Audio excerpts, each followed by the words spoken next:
Doctor पिल्ले बाबा के एक निष्ठ भक्त थे। इसी कारण बाबा उन पर अधिक स्नेह रखते थे और सदा उन्हें भाव कहकर पुकारते थे तथा हर समय उनसे वार्तालाप करके प्रत्येक विषय में परामर्श भी किया करते थे। उनकी सदैव यही इच्छा रहती थी कि वे बाबा के समीप ही बने रहें। एक बार डॉक्टर पिल्ले को नासुर हो गया। वे काका साहब दीक्षित से बोले कि मुझे असह्य पीड़ा हो रही है और अब मैं इस जीवन से मृत्यु को शेष का समझता हूँ।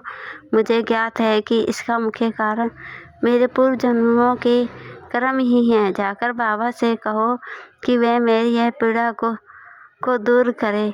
मैं अगले 10 जन्मों में इन कर्मों को भोगने के लिए तैयार हूँ। तब काका दीक्षित ने बाबा के पास जाकर उनसे प्रार्थना सुनाई।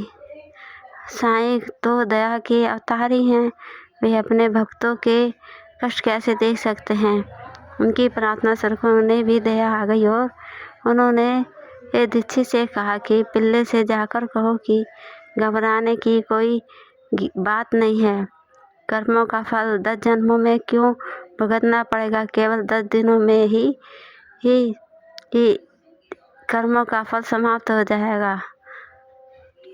ये तो यहाँ तुम्हें धार्मिक और आध्यात्मिक कल्याण देने के लिए ही बैठा हूँ। प्राण त्यागने की इच्छा कदापि ना करना चाहिए। जाओ और पिल्ले को ले आओ।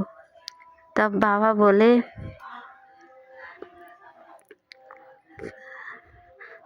उसी स्थिति में पिल्ले को वहाँ लाया गया।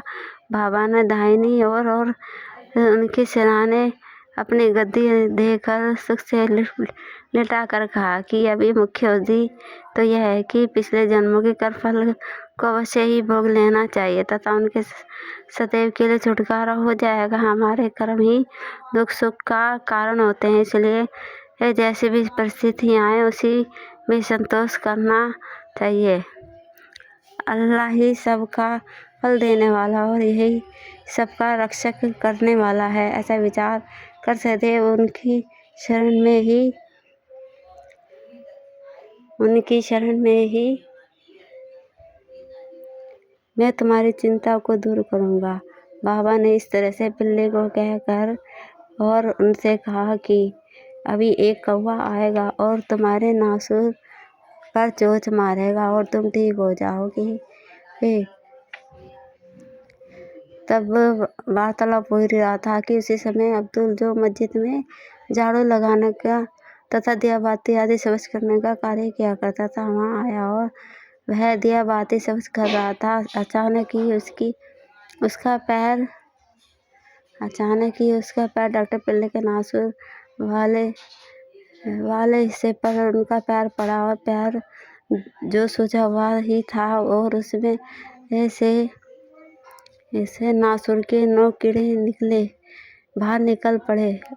कष्ट असहनीय हो गया था। पिल्ले उस सबर में चला पड़े, किंतु कुछ समय के बाद ही वह शांत हो गए। तब बाबा ने कहा, देखा बाबू, अब अच्छा हो गया और गाना गा रहा है।